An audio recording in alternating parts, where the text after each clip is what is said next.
Hello viewers, this is Shekhar sir from Basic English Grammar. Welcome to my channel English with Shekhar sir. আশা করি সবাই ভালো আছেন। English গ্রামারের একটি গুরুত্বপূর্ণ অধ্যায় হলো ট্রান্সফরমেশন অফ সেন্টেন্স। অনেকের কাছে এটি একটি ভীতিকর টপিক, বাট আমি আজকে আপনাদের দেখাবো কিভাবে সহজে মনে রাখতে পারেন।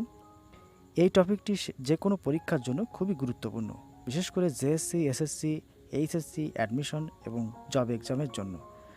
তাই আজকে আমি আলোচনা করব অ্যাফার্মেটিভ থেকে কিভাবে নেগেটিভ অথবা নেগেটিভ থেকে কিভাবে অ্যাফার্মেটিভ সেন্টেন্স করা যায় সে সম্পর্কে। ভালোভাবে শিখতে চাইলে ভিডিওটি না টেনে সম্পূর্ণ দেখুন। আর আপনি যদি আমার চ্যানেলে নতুন হয়ে থাকেন তাহলে অবশ্যই চ্যানেলটি সাবস্ক্রাইব করুন। ওকে, শুরু করা যাক। রুল 1,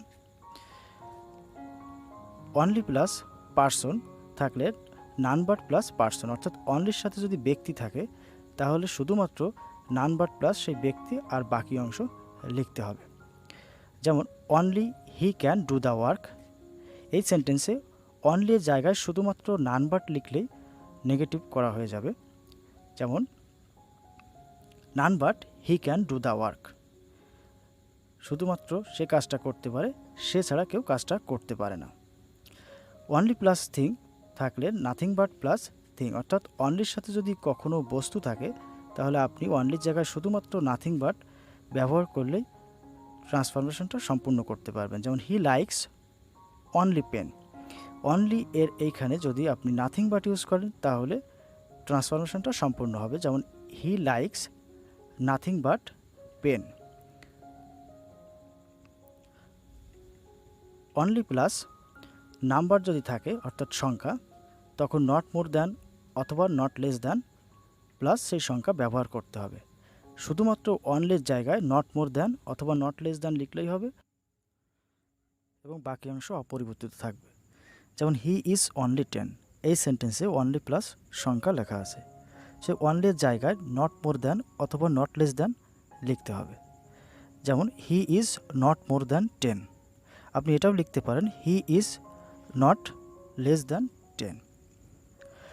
অনলির জায়গায় যদি কখনো মেয়ারলি অথবা অ্যালোন থাকে বা কোনো সেন্টেন্সে যদি অনলির জায়গায় মেয়ারলি অথবা অ্যালোন থাকে তাহলে এই একই নিয়মে উত্তরটি করতে হবে।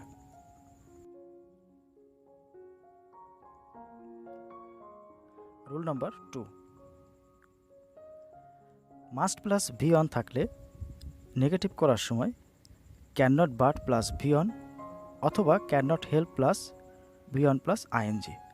মাস্ট অর্থ অবশ্যই, আর ক্যান নট বাট অর্থ না করে পারি না। যেমন he must obey his brother, এখানে মাস্টের জায়গায় ক্যান নট বাট অথবা ক্যান নট হেল্প লিখলেই উত্তরটা সম্পূর্ণ হবে। যেমন he can not but obey his brother. এছাড়া আপনি লিখতে পারেন he can not help obeying his brother. Had to plus V one থাকলে নেগেটিভ করার সময় could not but plus V one অথবা could not help plus V one plus ING লিখতে হবে। মাস্ট সাধারণত প্রেজেন্ট এবং ফিউচারের ক্ষেত্রে ব্যবহার হয় এবং হ্যাড টু পাস্টের ক্ষেত্রে। যেমন দে হ্যাড টু গো দেয়ার, এটাকে নেগেটিভ করলে হ্যাড টু এর জায়গায় কুড নট বাট অথবা কুড নট হেল্প লিখলেই উত্তরটা হবে। যেমন they could not but go there, এছাড়াও লেখা যায় they could not help going there. মাস্টের জায়গায় যদি কখনো has to, have to, am to, is to অথবা আর টু থাকে তাহলে মাস্টের নিয়মে উত্তরটা করতে হবে।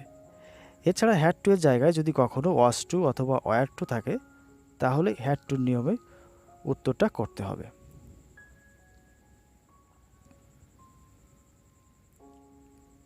Rule number 3, every plus noun অথবা প্রোনাউন থাকলে নেগেটিভ করার সময় এভরি এর জায়গায় দেয়ার ইজ নো প্লাস সেই নাউন অথবা pronoun plus but plus affirmative অংশ লিখতে হবে। এছাড়া আর একটা নিয়মে নেগেটিভ করা যায়, যেমন there is no plus noun অথবা pronoun plus who plus negative অংশ। হু ব্যবহার করলে অবশ্যই নেগেটিভ অংশ ব্যবহার করতে হবে। যেমন এভরিবডি লাভস ফ্লাওয়ার, এই সেন্টেন্সটা নেগেটিভ করলে এভরি এর জায়গায় দেয়ার ইজ নো, অর্থাৎ আমরা লিখতে পারি there is nobody but loves flower. কিন্তু এটাকে যদি হু দিয়ে নেগেটিভ করা হয় তাহলে হবে there is nobody who does not love flower. Loves এর নেগেটিভ করলে হয় ডাজ নট লাভ। এছাড়াও লেখা যায় নোবডি হেটস ফ্লাওয়ার। তিনটার যে কোনো একটি উত্তর করলে উত্তরটা সঠিক হবে। রুল নাম্বার 4,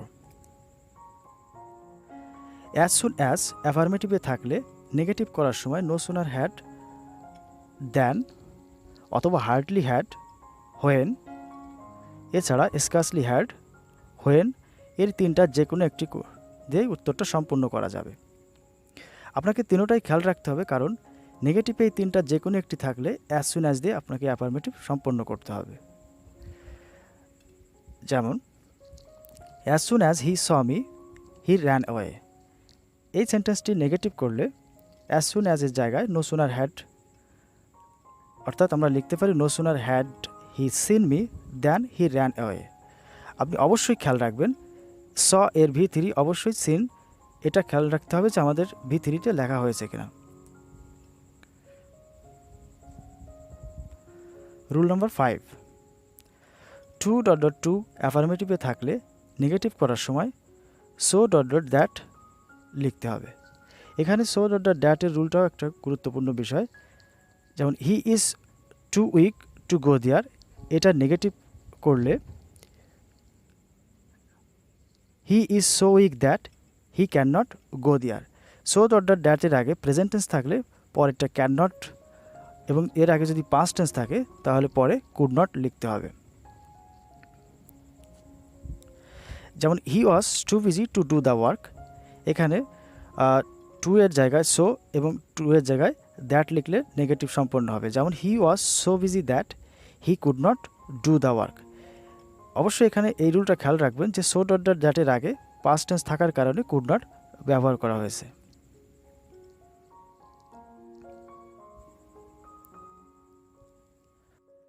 রুল নাম্বার 6, অ্যাফার্মেটিভে যদি মেনি থাকে তখন নেগেটিভ করার সময় মেনি এর জায়গায় নট এ ফিউ লিখতে হবে। যেমন হি হ্যাজ মেনি ফ্রেন্ডস, তার অনেক বন্ধু আছে। এটাকে নেগেটিভ করলে মেনি এর জায়গায় নট এ ফিউ লিখলে উত্তরটি সম্পূর্ণ হবে। যেমন he has not a few friends. Many এবং এ ফিউ সাধারণত কাউন্টেবল নাউনের জন্য ব্যবহার করা হয়। অ্যাফার্মেটিভ সেন্টেন্সে যদি মাস থাকে তখন নেগেটিভ করার সময় মাসের জায়গায় নট এ লিটিল লিখতে হবে। মাস এবং এ লিটিল সাধারণত আনকাউন্টেবল নাউনের আগে বসে। যেমন they have much time to do the work, এই সেন্টেন্সকে নেগেটিভ করলে মাসের জায়গায় নট এ লিটিল লিখতে হবে, অর্থাৎ they have not a little time to do the work.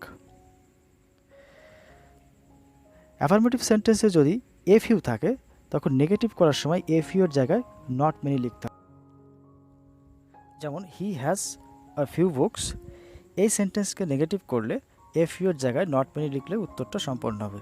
যেমন he has not many books. এছাড়া অ্যাফার্মেটিভ সেন্টেন্সে এ লিটিল থাকলে নেগেটিভ করার সময় এ লিটিলের জায়গায় নট মাস লিখলে উত্তরটা সম্পূর্ণ হবে। আমি এই রুলগুলো আরও একবার বলছি।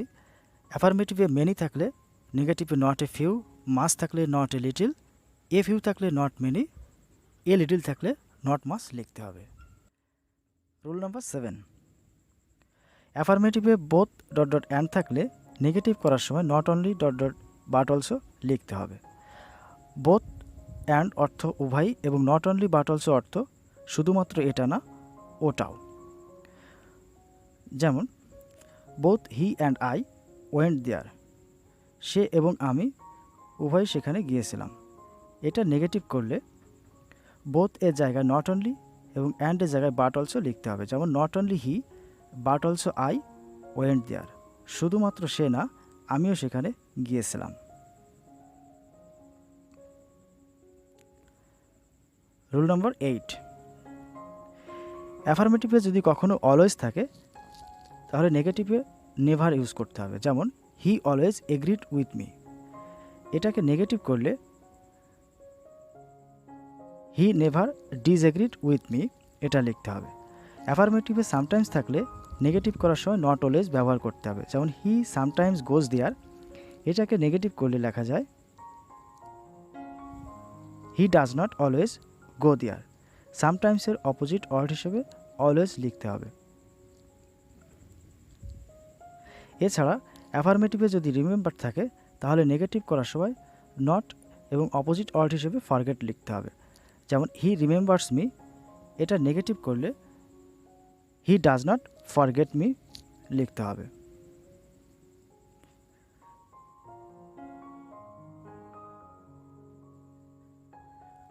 এখানে কিছু অপোজিট ওয়ার্ড দেখানো হয়েছে যেগুলো অ্যাফার্মেটিভ থেকে নেগেটিভ করার সময় নট ব্যবহার করে লিখতে হবে। যেমন গুড থাকলে নট ব্যাড, এগ্রি এর নেগেটিভ করার সময় নট ডিসএগ্রি, তেমনি অনেস্টের অপোজিট ওয়ার্ড ডিসঅনেস্ট, সলভেন্টের অপোজিট ওয়ার্ড ইনসলভেন্ট, রিচ এর অপোজিট ওয়ার্ড পোর, পায়াস এর অপোজিট ওয়ার্ড ইমপায়াস, মর্টাল এর অপোজিট ওয়ার্ড ইমমর্টাল, মোরাল এর অপোজিট ওয়ার্ড ইমমোরাল, হ্যাপি এর অপোজিট ওয়ার্ড আনহ্যাপি, ওয়াইজ এর অপোজিট ওয়ার্ড আনওয়াইজ, বিউটিফুল এর opposite word ugly, known এর opposite word unknown, এবং easy এর opposite word uneasy অথবা hard অথবা ডিফিকাল্ট।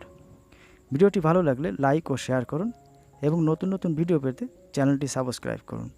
ধন্যবাদ।